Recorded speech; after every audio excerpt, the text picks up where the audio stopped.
लेकर कन्याकुमारी तक, गुजरात से लेकर अरुणाचल तक,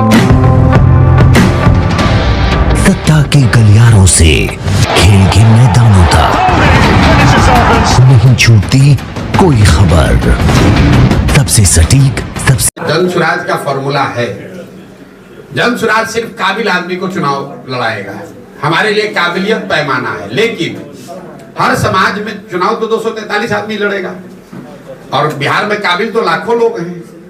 तो उसमें से किस समाज के कितने काबिल लोगों को लिया जाए, उसके लिए यह फॉर्मूला बनाया गया कि जिस समाज के लोगों की जितनी संख्या है उसको उतनी भागीदारी, उस समाज के उतने काबिल लोगों को भागीदारी मिल जाएगी। उस हिसाब से मुसलमानों की आबादी अगर 18% है तो करीब करीब 40 सीट पर काबिल मुसलमान आदमी लड़ना चाहिए। हमने आरजेडी को लेकर दूसरी बात कही।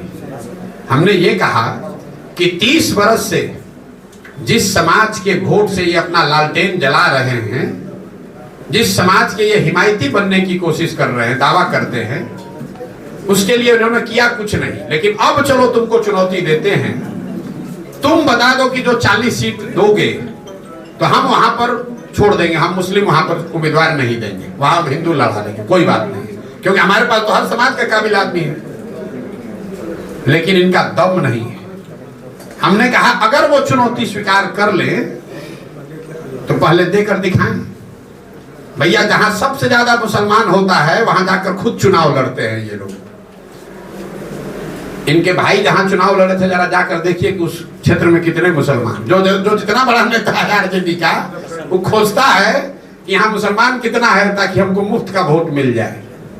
इसलिए ये चुनौती दी है और अगर चुनौती स्वीकार करेंगे तो हम मान मिलेंगे। कटिहार एक जिला आपने सुना होगा, कटिहार में 47% मुसलमान है, वहां आरजेडी ने एक भी मुसलमान को टिकट कभी नहीं दिया है।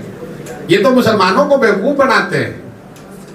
जहां मुसलमानों की आबादी है वहां पर उसको टिकट नहीं देंगे, जहां मुसलमानों की आबादी नहीं होगी वहां टिकट दे देगा, हार जाएगा, और जहां मुसलमानों की आबादी होगी वहां खुद चुनाव लड़ते हैं।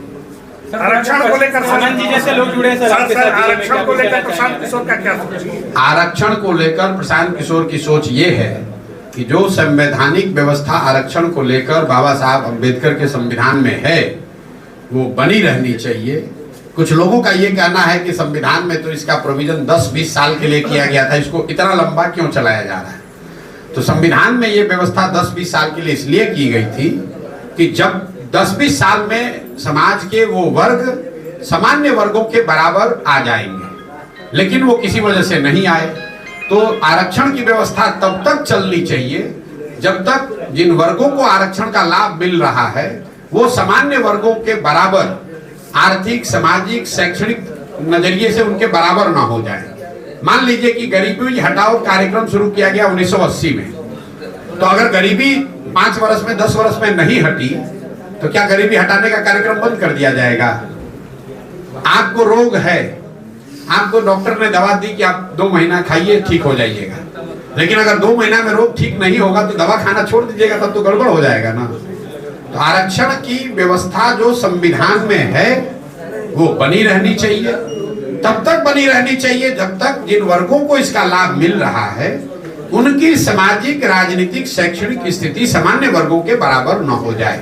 एक आखिरी सवाल